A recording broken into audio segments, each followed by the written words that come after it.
Someone asked me to post a video about my gardens and how I make bread, so I'm gonna do that. This is my garden. It's small, but so great. We started off with just one raised bed last spring and expanded in the summer to 3 beds, and now stuck with 3 for the fall and winter. This is a fall garden, and I really, really like gardening in the fall and the early spring. It's still cool out. There's less grass growing all around, so you don't have to control all the grass growing in between the beds all the time.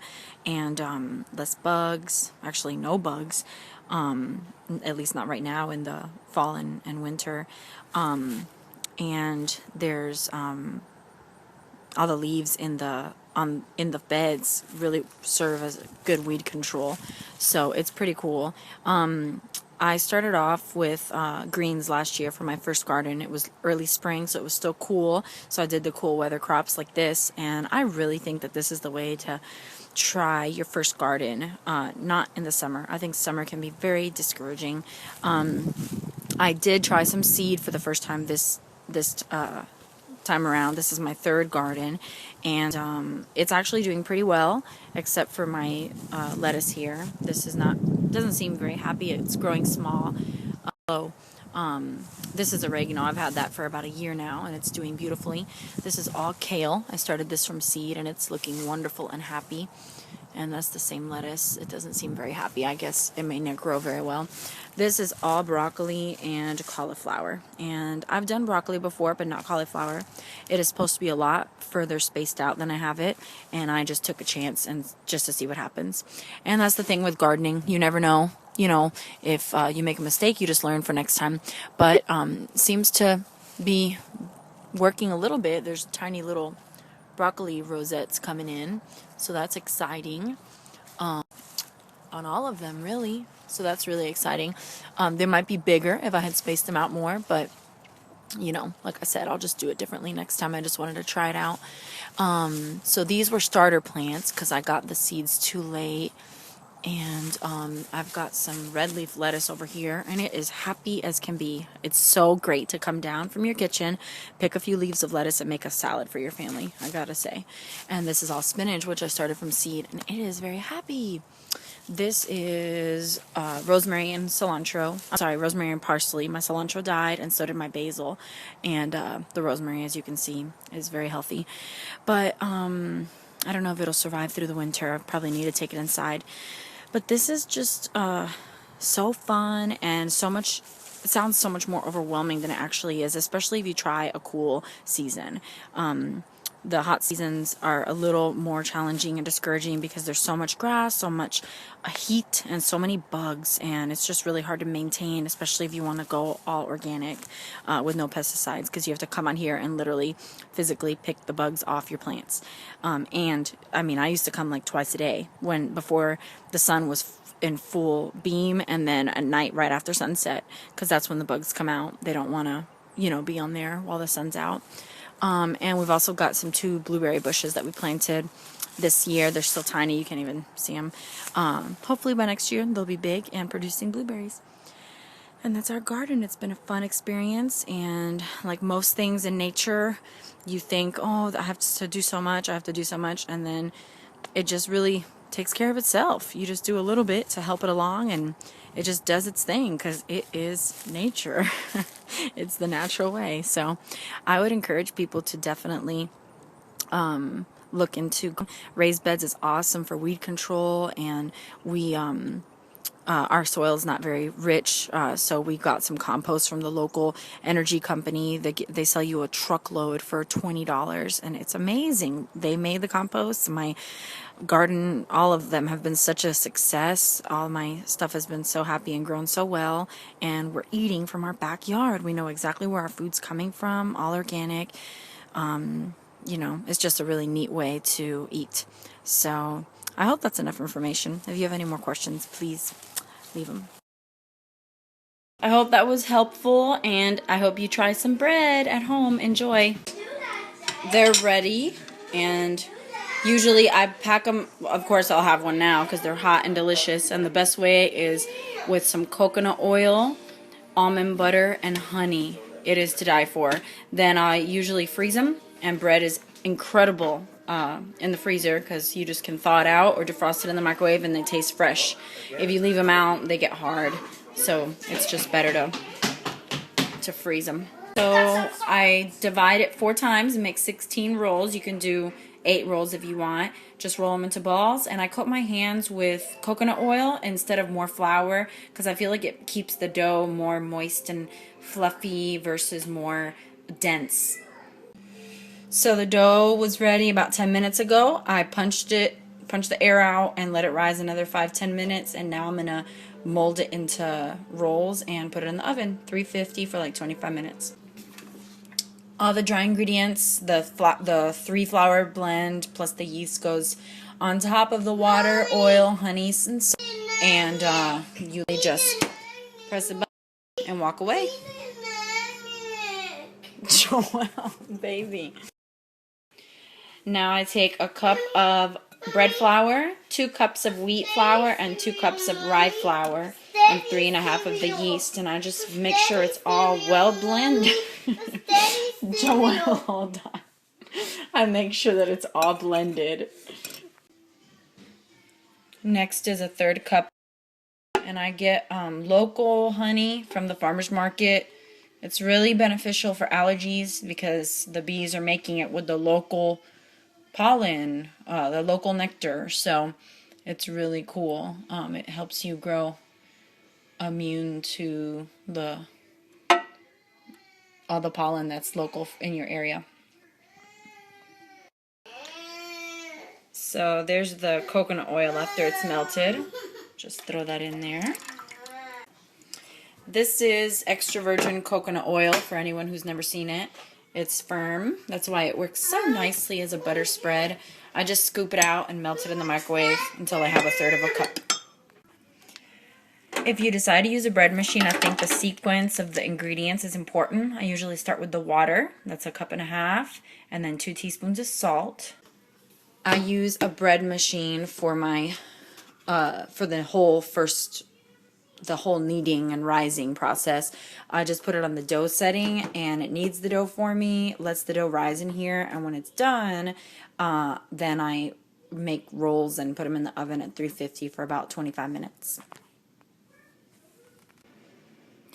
This is the bread recipe that I go off of. It calls for 2 cups of water, 1/3 of a cup of coconut oil, 1/3 of a cup of honey, 3½ teaspoons of yeast, 5 cups of flour, 2 teaspoons of salt, and you can do an egg. I've never done an egg. It is delicious without it, so I've never found a reason to try.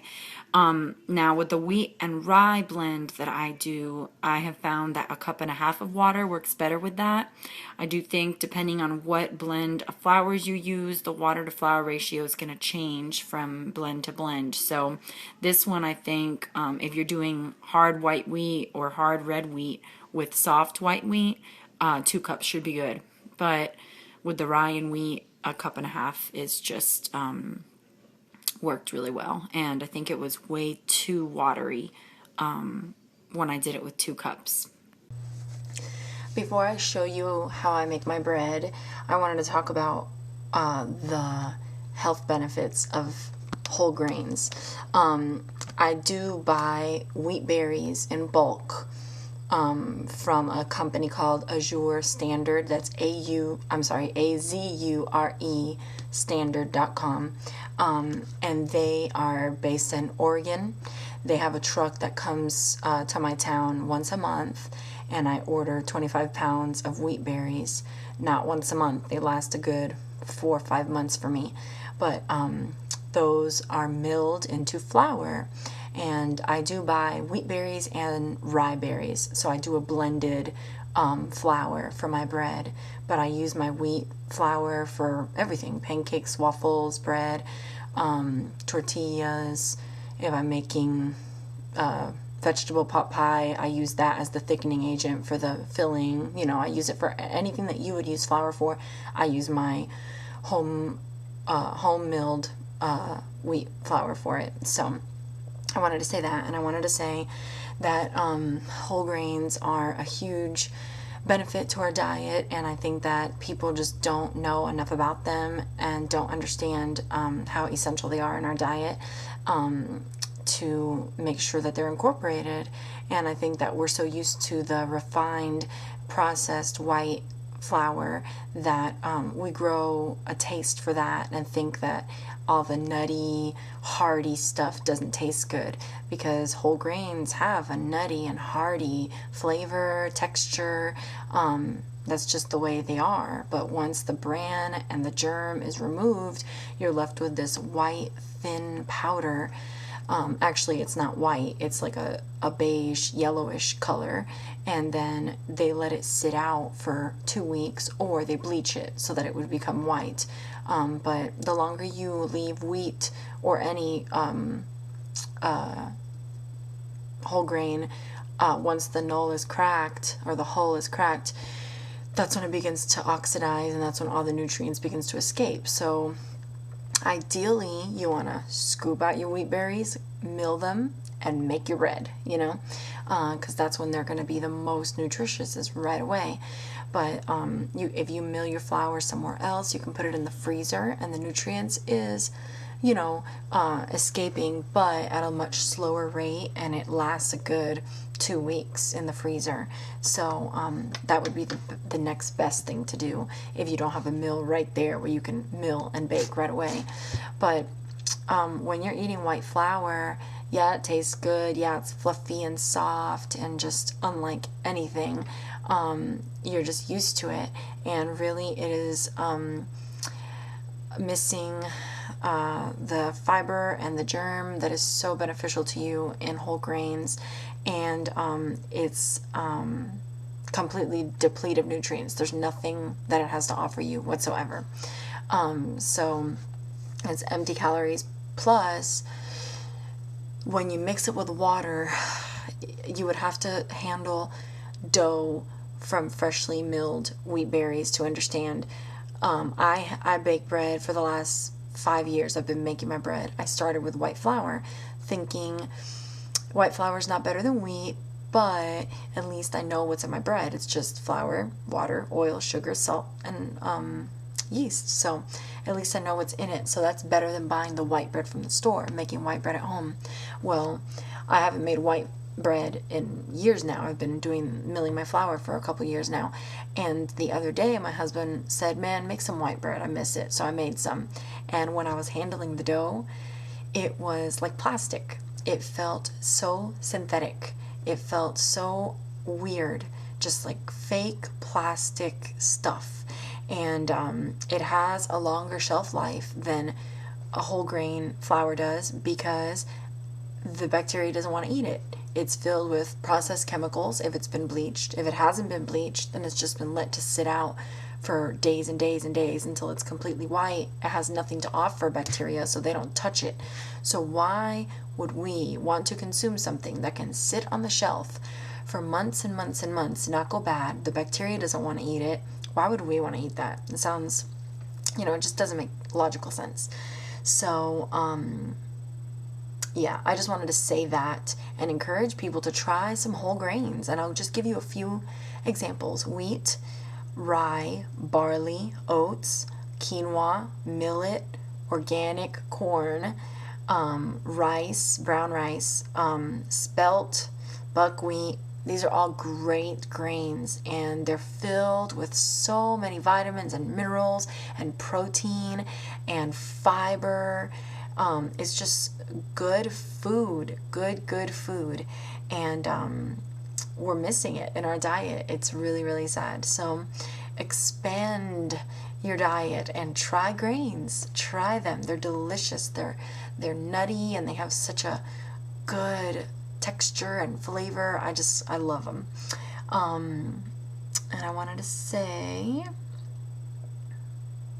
that's it. That's all I wanted to say. So I wanted to preface my bread recipe with that. This is what I'm talking about right here. All from